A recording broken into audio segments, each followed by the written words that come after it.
Muy buenos días, queridos amigos. Tengan todos ustedes en este martes de la salud, eh, el pulso de la salud. Vamos a iniciar con las preguntas y respuestas del presidente López Obrador. Vamos a quitar el recuadro y empezamos. Cuídense mucho.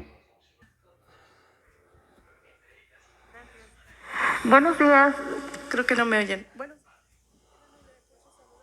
saludable. Doctora Álvarez Builla, me gustaría conocer cuándo darán inicio los ensayos clínicos, cuántas personas se están pensando contemplar para estos y de qué estados serán convocados estos pacientes. Gracias. Mi primera pregunta. Muchas gracias, con mucho gusto. El ensayo clínico fase 1 podría decirse que ya inició, bueno, se está en la fase de reclutamiento. Los lotes vacunales para este ensayo ya están producidos, por lo menos los que son suficientes para este primer ensayo clínico fase 1. Se reclutará entre 90 y 100 voluntarios, adultos sanos, en este caso en la Ciudad de México. Van a estar todos reclutados y se les va a inyectar este desarrollo vacunal durante los próximos días y semanas, y esperemos tener los resultados a finales de mayo. Gracias. Y mi segunda pregunta, señor presidente, no sé si usted me puede ayudar a responderla o el doctor Alcocer.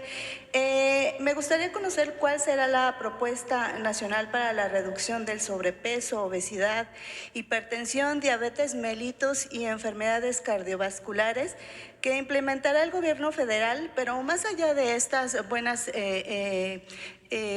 prácticas que se han llevado a cabo, como el etiquetado frontal, que ya ha dado buenos resultados, como algunas producciones ya han cambiado su etiqueta o su composición y ya han mejorado para pues contribuir a la salud de los mexicanos.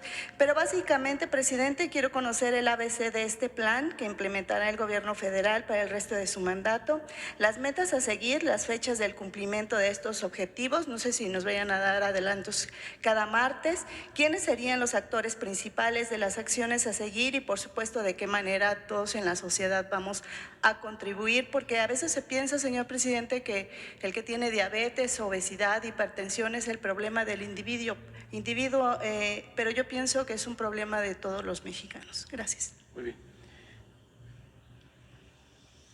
Los dos, primero, Sí, gracias. la ciencia.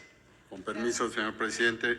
Efectivamente, esta es una pregunta central en la salud de nuestro país, que ha dejado, por cierto, al descubierto con mayor atención la pandemia, y de lo cual hay una interacción. Lo científico, como dijo el presidente muy brevemente, la pandemia, el virus, incide en la morbilidad y de hecho hasta en la mortalidad de los pacientes. Quienes son el mayor receptor de este daño son no solo aquellos que tienen edad mayor, sino los que tienen comorbilidades.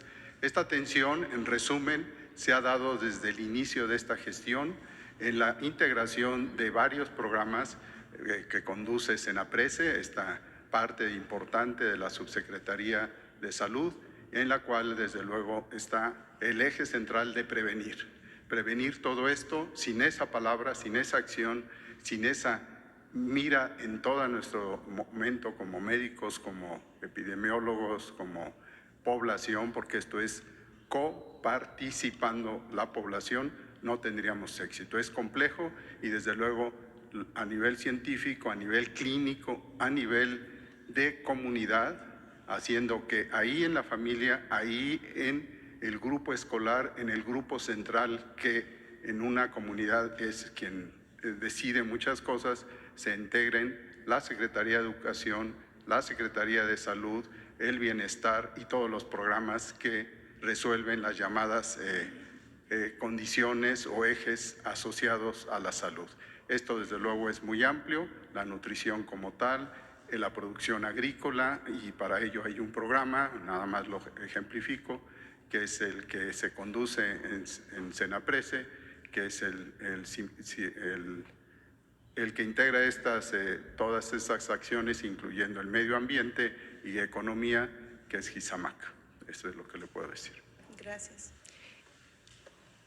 Y pues solo como complemento, sí, gracias. Comentar que con la pandemia y desde antes se había llegado a la conclusión de la importancia de una campaña para una buena alimentación, una campaña de consumos saludables, alimentación sana. En ese marco es que se aprobó la legislación para el nuevo etiquetado, que como tú lo mencionas, ha dado buenos resultados, y aclarar que esto fue aprobado prácticamente por unanimidad en el Congreso. Todos los diputados de todos los partidos aprobaron esta legislación y ya está en práctica lo del nuevo etiquetado. Esto ayuda a orientar, a informar sobre el contenido de grasas, sales, todo aquello que en exceso afecta al organismo. También ayer que se preguntaba sobre los libros de texto, en los nuevos contenidos va a ser muy importante todo lo relacionado con la educación para la nutrición, para la alimentación sana, en todos los niveles de escolaridad, en los libros de texto. Y hay una campaña también con este propósito. Se han divulgado millones de historietas para orientar sobre la buena alimentación, el no consumir productos chatarra, el daño que causan. Estamos hablando de millones de ejemplares que se han entregado casa por casa para orientar a la población. Lo mismo en lo que tiene que ver con el deporte, con el ejercicio. La campaña incluye el que podamos hacer ejercicio, el que no se permita la obesidad, sobre todo que podamos enfrentar la obesidad en niños, niñas, la obesidad infantil, que desgraciadamente en los últimos tiempos creció mucho. Hablaba yo de que México está en los primeros lugares en obesidad infantil. Entonces, todo esto que tiene que ver con la medicina preventiva, que es fundamental, tiene una atención prioritaria. Desde luego, pasando la pandemia, ya se está haciendo, pero de manera más amplia, esta campaña se va a llevar a cabo en comunidades, es decir, en territorio, y al mismo tiempo en medios de comunicación. Les recuerdo que solo tenemos 2 campañas de orientación, no quiero llamarle publicidad, 2 campañas. La que orienta sobre el daño que causan las drogas y la que orienta para consumir alimentos sanos y hacer deporte. Entonces vamos a continuar con esto. Muchas gracias, señor presidente. Y finalmente, le cuento que me contactaron varias familias. Me voy a permitir leer algunos de los puntos de Sonora y me comentan que hay cerca de 13 municipios de esta región del país quienes desde el 2018 han sufrido costos excesivos por parte de Comisión Federal de Electricidad. Estos costos, presidente, han llegado a acumular deudas por los ciudadanos de más de 100,000 pesos por familia, impagables, ya que los afectados suelen ganar semanalmente entre 600 y 700 pesos. Esta situación se endurece debido a la pandemia, ya que muchos han perdido a sus seres queridos, su trabajo y por consiguiente su economía se ha visto afectada. Yo quisiera saber, señor presidente, ¿cómo van a ayudar, a partir de cuándo, a estas familias que de pronto no tienen acceso a luz y por consiguiente no tienen agua para al menos lavarse las manos y contribuir a cuidarse, el autocuidado? Además, también han dejado muchos decesos esta situación y como usted decía, y cito textual el día de su informe, por los primeros 100 días de su tercer año, dijo que no es justo que las personas paguen el costo más alto que las empresas por la luz. Entonces, bajo esa premisa, quisiera conocer cuándo, cómo van a apoyar a estas familias mexicanas con este gran problema que afecta no solamente el tema de la salud, de la electricidad, sino que conlleva el tema de la salud. Gracias. Bueno, es importante recalcar, subrayar, que no ha habido aumentos en el precio de la luz desde que llegamos al gobierno. Así categórico. Lo mismo puedo decir para el caso de las gasolinas. Estamos cumpliendo un compromiso. Dijimos, no van a aumentar los precios de los energéticos en términos reales, es decir, más allá de la inflación. Y en el caso de las gasolinas y del diésel, la luz no han aumentado por encima de la inflación. Incluso se han quedado abajo del aumento inflacionario. Hemos cumplido. En el caso de las gasolinas es de dominio público que no ha habido gasolinazos, porque ahora que nuestros adversarios nos atacan,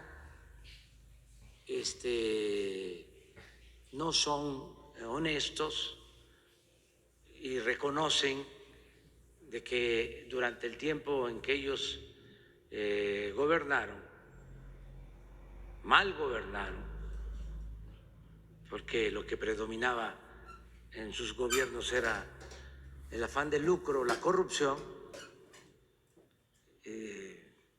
había estos gasolinazos constantes. Eso se terminó. Hace poco comentaba yo que una intelectual orgánica, una periodista del conservadurismo, decía que las gasolinas habían aumentado 34%. Yo no imaginé por qué llegó a esa conclusión. Luego alguien me explicó de las cuentas que hizo, porque además esto que sostuvo esta señora, periodista, lo retuiteó Aguilar Camín y todo este grupo, ¿no? De intelectuales, de periodistas vinculados al régimen corrupto, porque ellos se beneficiaban de la corrupción, todos ellos. Entonces, ¿qué fue lo que hizo? Cuando el petróleo no costaba nada, porque hubo como un mes que se cayó el precio del petróleo, cero, fue una cosa nunca vista. el año pasado, a ver si no tenemos la gráfica, del precio de la gasolina, pues se cayó el precio de la gasolina, porque desgraciadamente el régimen corrupto nos dejó como herencia el tener que comprar gasolinas en el extranjero, porque abandonaron la refinación. No, pero hay otra gráfica sobre los precios,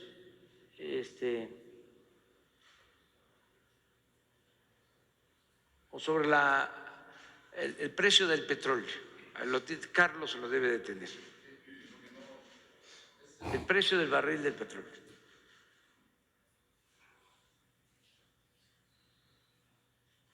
Entonces nos dejan como herencia el que tenemos que comprar el 60% de gasolina que consumimos. Entonces, baja el precio del crudo, baja el precio de las gasolinas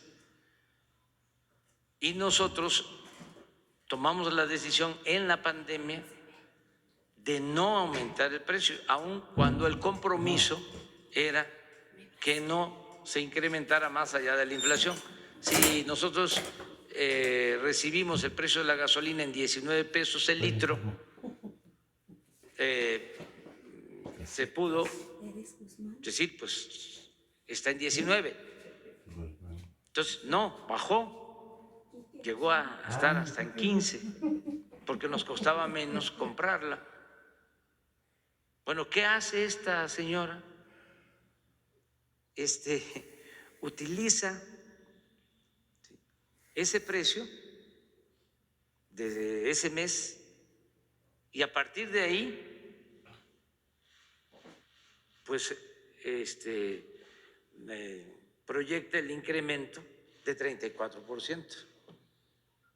Pero nosotros llegamos y la gasolina costaba 19, 20 pesos y ahora sigue costando 19, 20 pesos. Que ese fue el compromiso. Entonces, explicar esto. Bueno, en el caso de la luz, lo mismo. No ha aumentado. Ayer aquí se expuso y no va a aumentar ni las gasolinas, ni el diésel, ni la luz. Donde tenemos que hacer ajustes es en el precio del gas. Es en el único energético en que debemos de corregir y lo vamos a hacer porque vamos a cumplir el compromiso de que no aumente el precio de los combustibles. En el caso de la luz, para los ciudadanos de Sonora, decirles que desde que llegamos estamos cumpliendo con entregar un subsidio especial en Sonora. O sea, que se entregó en el 19, se entregó el año pasado y se va a entregar este año. Ese subsidio es para que en tiempos de calor, de altas temperaturas, se reduzca el precio de la luz, de la energía eléctrica en Sonora. Ese subsidio ya va a entrar en vigor, es decir, ya la gente de Sonora va a tener este beneficio. También otros estados del noreste tienen este apoyo en lo especial. Y el caso particular que estás tratando, ahora te pediríamos que nos dijeras, ¿sí?, qué comunidades son y ayudar. Esto es es la señora Dresser. ¿Para qué me voy a quedar con Denise Dresser? Que no se vaya a sentir ofendida porque ofrezco disculpas por anticipado. No. Pero este es un asunto que amerita aclarar. Esta es la la gasolina, la regular. Aquí llegamos nosotros, ya que así estaban.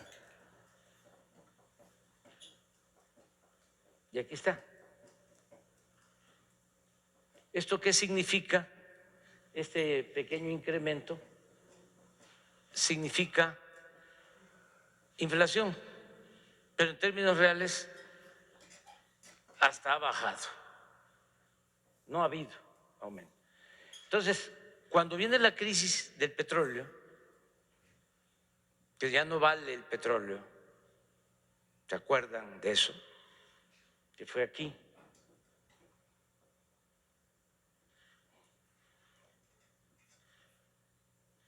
Abril, mayo del año pasado, se cae el precio. Nosotros también.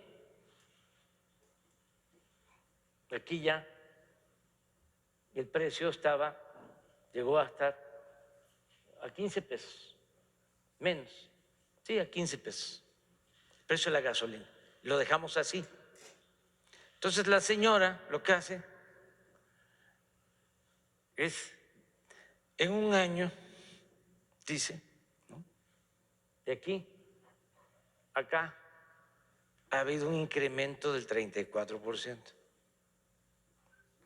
queriendo refutar de que no es cierto lo que decimos, que no ha aumentado el precio de los combustibles.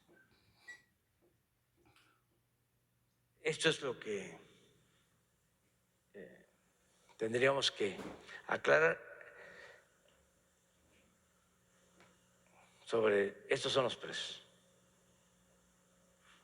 Y esto se va a seguir manteniendo. Creo que esta punteada es inflación. Es el precio más inflación. Entonces estamos abajo.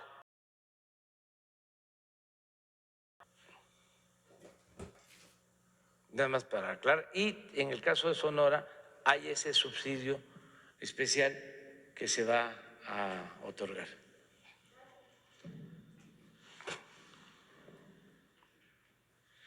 Buenos días, señor presidente. Buenos días, secretarios, general, almirante, doctores, directora, subsecretario. Buenos días a todas y a todos. Mi nombre es Diego Elías Cedillo, de Tabasco Hoy, Campeche Hoy, Quintana Roo Hoy y Diario Basta en la Ciudad de México.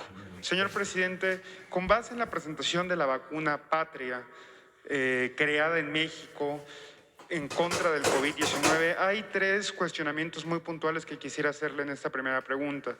La primera es, ¿cuál va a ser el criterio que va a usar el CONACYT? Como bien lo comentaba la compañera, pero en este sentido de si alguna mexicano quisiera participar dentro de este universo de vacunados, ¿cómo se les puede tomar en cuenta? Es decir, un ejemplo. Una persona yo quiero ser participante de esta vacunación, ¿cómo puedo ser tomado en cuenta? Esa sería una pregunta para la directora del CONACYT, si me lo permite. En segunda instancia, señor presidente, suena interesante este nombre de la vacuna Patria. Entiendo que más de una y un mexicano quisiera saber cómo nace este nombre, si me lo permite. ¿A quién se le ocurre dicho nombre para la vacuna? Si fue algún secretario, fue directamente usted. ¿Cómo ocurrió el nombre de esta vacuna? Y en una tercera instancia, aprovechando la coyuntura del pulso de la salud, si nos podría dar parte de la salud del almirante secretario, ¿cómo se encuentra? Sería el primer cuestionamiento. Gracias, presidente. Bueno, está muy bien ya el almirante Ojeda, le mandamos un saludo, ya le dieron de alta, ya está en su domicilio recuperándose y ya se va a reincorporar. Siempre ha estado pendiente de todo lo relacionado con la Secretaría de Marina. Tan es así que apenas le están permitiendo salir del hospital. Ya el reporte de hoy en la mañana sobre la detención de 30 marinos que participaron en actos presuntamente delictivos ya fueron detenidos, 30 marinos. El informe me lo envió él a través del subsecretario, el almirante Redondo. Redactó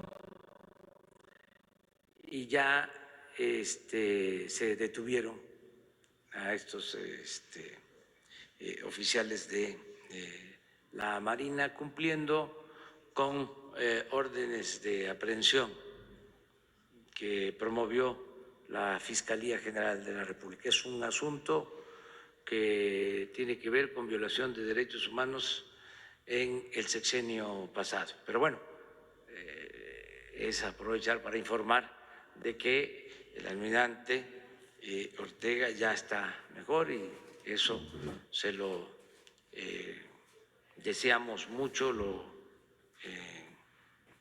respetamos mucho, es un servidor público ejemplar, el secretario de la Defensa, el almirante Ojeda.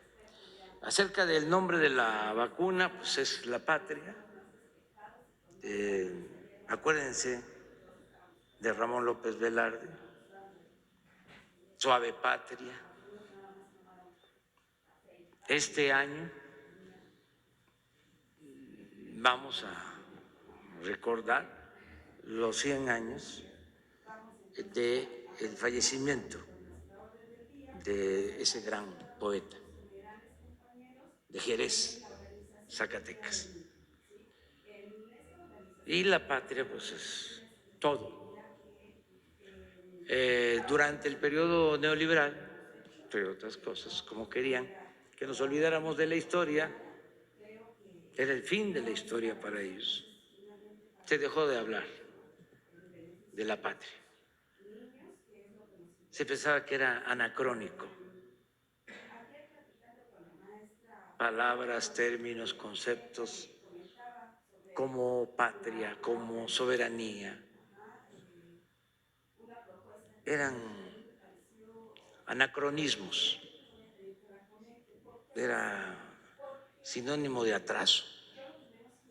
¿Para qué hablar de la patria en un mundo globalizado? Nosotros pensamos que sí tenemos que hablar y defender a la patria. Entonces, por eso el nombre. Aprovecho para recomendar los libros de Paco Ignacio Taibo, Patria, Patria 1, Patria 2, son varios tomos, donde narra la historia, sobre todo de el periodo de transformación liberal,